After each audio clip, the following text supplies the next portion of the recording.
Welcome to Proofpoint's how-to video tutorial series, which is aimed at sharing Proofpoint's professional services best practices for configuring the Proofpoint Protection Server's features and functionalities.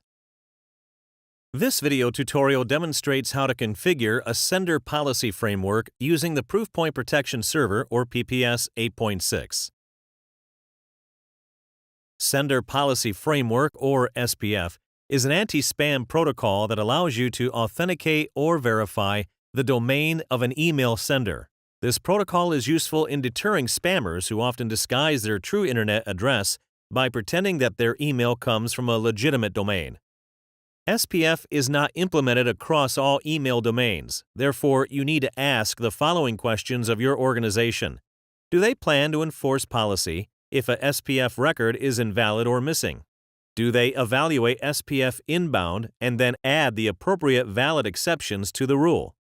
Turning on SPF inbound for enforcement is not a default practice for PPS implementations. However, if performed correctly, can help with spam detection. We can begin by accessing the SPF general options. From the Email Authentication module, SPF dropdown, navigate to the General page.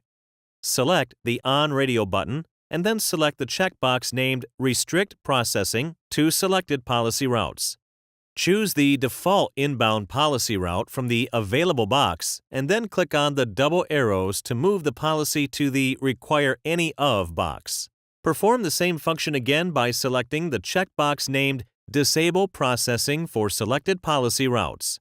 This time, choose the SPF Safe and Outbound policy routes. As always, remember to select the Save Changes button. To enable SPF for inbound mail flow, we can configure it in Audit mode. Select the Email Authentication module, SPF dropdown, and Rules page. The following SPF rules will be displayed. Select the Edit button for SPF Hard Fail.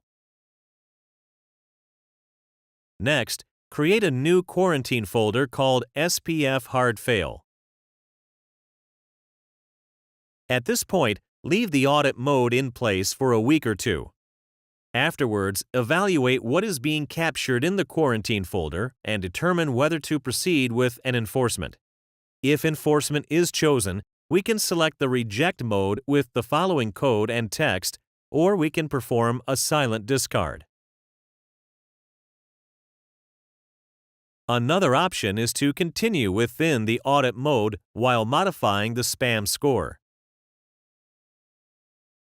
This can be done by selecting the checkbox titled Influence Spam MLX Score from the Continue options and then choose Modify Spam Score from the drop-down.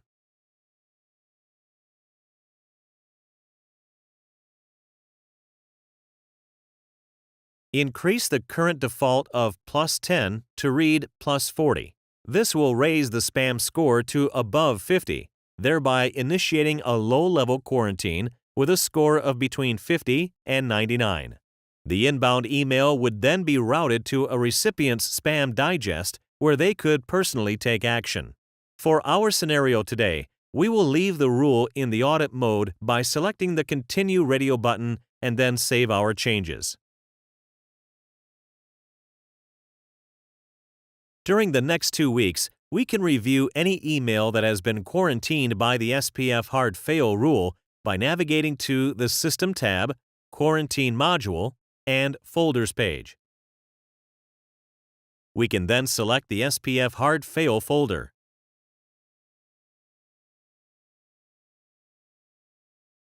If an email has been caught, we can add the email sender to the SPF Safe policy route.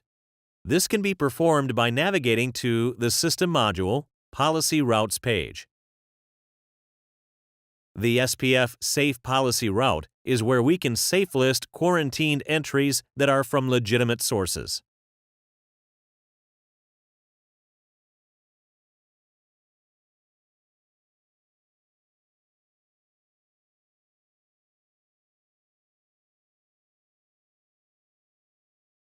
When you're ready for enforcement, navigate back to the Email Authentication module, SPF dropdown, and Rules page. Enforcement is where we can set a rule to reject as well as prescribe what message, if any, to send back. We can also set our enforcement to discard and then choose to not deliver a message. Finally, we can remain in audit mode by raising the spam score to +40. The inbound email would then be routed to a recipient's spam digest where they could personally take action. Thank you for watching our brief how-to video tutorial on how to configure a sender policy framework using the Proofpoint Protection Server, or PPS. For additional information on our products, visit our knowledge base at https://proofpointcommunities.force.com. For questions, comments, or feedback on this tutorial, please email us at training@proofpoint.com.